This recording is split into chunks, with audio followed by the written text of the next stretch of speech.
നിങ്ങൾക്ക് ദ്രോഹം വരുന്ന ഒരു കാര്യവും അച്ഛൻ ചെയ്യില്ല. ഈ ലോകം മുഴുവൻ എന്നെ അവിശ്വസിച്ചാലും എന്റെ മോളെങ്കിലും എന്നെ വിശ്വസിക്കണം. അച്ഛൻ അത് മതി.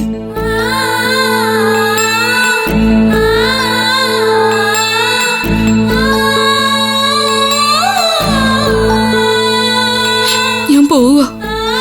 അച്ഛനെ കണ്ടെന്നും സംസാരിച്ചെന്നൊക്കെ അറിഞ്ഞോ ഏട്ടൻ വഴക്ക് പറയും.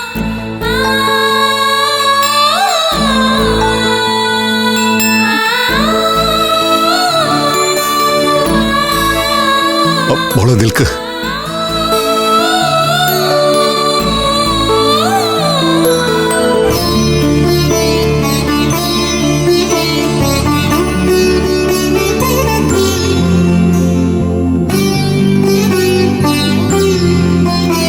ഇതിലും വലുതൊക്കെ തരണമെന്നാണ് അച്ഛന്റെ ആഗ്രഹം. പക്ഷേ അതിനൊന്നും നിവർത്തിയില്ല. മോൾക്ക് വേണ്ടി അച്ഛൻ സ്നേഹത്തോടെ വാങ്ങിക്കൊണ്ടുവന്നതാ. മോളിത് വാങ്ങണം.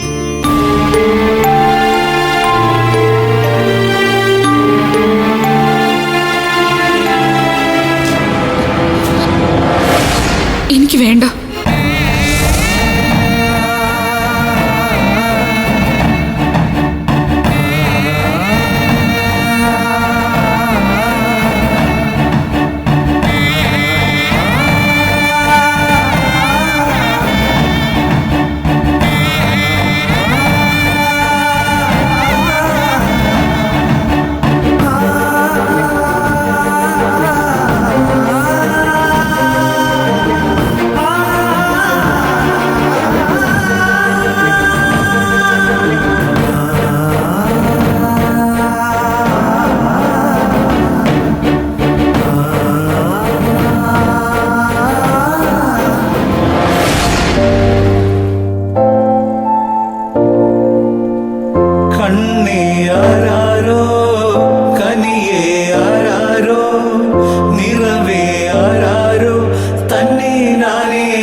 തൊട്ടിൽ കൂട്ടിനുള്ളിൽ കൺമണിയേ, ചിപ്പിയുള്ളിൽ മുത്തുപോലെൻ പൊന്മകളേ, എന്നുമെന്നും കിന്നരിക്കാം ഓമനിക്കാം, ചക്കരപ്പൻ നെറ്റിയിലോ പൊട്ടുതൊടാം. നീ പകരും പുഞ്ചിരികൾ കണ്ടു നിന്നാൽ നൂറഴക്, നീ പിടഞ്ഞാൽ എന്നുയിരിൽ കുരിരുള്. ഞാൻ കഴിഞ്ഞ ദിവസം സാറിനെ വിളിച്ചായിരുന്നു. ചന്ദ്രസേനൻ ഡെപ്യൂട്ടി തഹസീൽദാർ ആയിരുന്നു. ഓ, മനസ്സിലായി. നമ്മുടെ ചന്ദ്രസേനൻ പട്ടയം തന്നെ സർവീസിൽ നിന്ന് ടെർമിനേറ്റ് ചെയ്തതല്ലേ? അതെ സർ. എൻ്റെ തടഞ്ഞു വെച്ച പെൻഷന്റെ കാര്യം സാമ്പത്തികമായി ഇത്തിരി ബുദ്ധിമുട്ടിലാണ് സർ. താൻ വിഷമിക്കാതെ, നമുക്ക് ശരിയാക്കാം. ഞാൻ റവന്യൂ സെക്രട്ടറിയോടൊന്ന് സംസാരിക്കട്ടെ.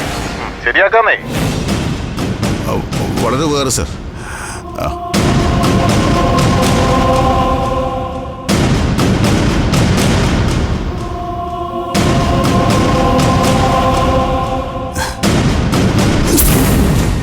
ഇന്നലെ രാത്രി പഞ്ചരക്തത്തിന്റെ പിന്നാമ്പുറത്തുകൂടി ഒരു കുറുക്കൻ വീടിനകത്തേക്ക് നുഴഞ്ഞു കയറാൻ നോക്കി.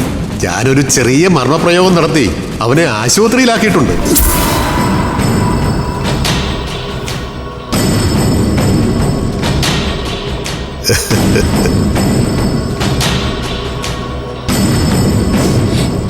എന്താടാ ഇത്? മുടിഞ്ഞ ചൊറിച്ചിലാണല്ലോ.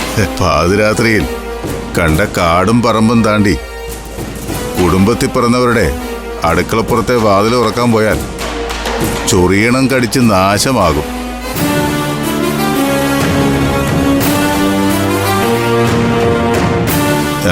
ചൊറിയണം കടിച്ചാൽ മരുന്ന് പുരട്ടി അത് മാറ്റാം. പക്ഷേ കിട്ടിയ അടിയുടെ ക്ഷീണം എങ്ങനെ മാറ്റും? സത്യത്തില് ഇന്നലെ രാത്രി എന്നെ തല്ലിയത് അളിയനാണോ?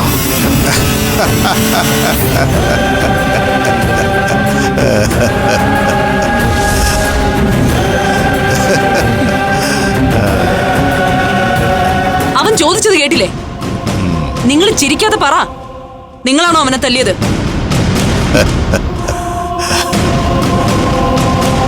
ഡാ, നീയും നിന്റെ ചേച്ചിയും കൂടി കാണിച്ചു കൂട്ടുന്ന തെമ്മാടിത്തരങ്ങൾക്ക് തിരിച്ചടി തരുന്നതേ ഞാനല്ല. അളിയനല്ലേ പിന്നെ ആരാ? എന്നെ തല്ലിയത് ആരാണെന്ന് എനിക്ക് അറിയണം. എടാ, നിന്നെ തല്ലിയതേ വേറെ ആരുമല്ല, സാക്ഷാൽ ഭഗവാൻ കൃഷ്ണനാ. ശ്രീകൃഷ്ണൻ. ഫ്ലവേഴ്സ് ഒരുക്കുന്ന കാഴ്ച വസന്തം യൂട്യൂബിൽ പ്രേക്ഷകർക്ക് ലൈവായി കാണാം. ഫ്ലവേഴ്സ് കോമഡിയിൽ ജോയിൻ ചെയ്യൂ, ആസ്വദിക്കൂ.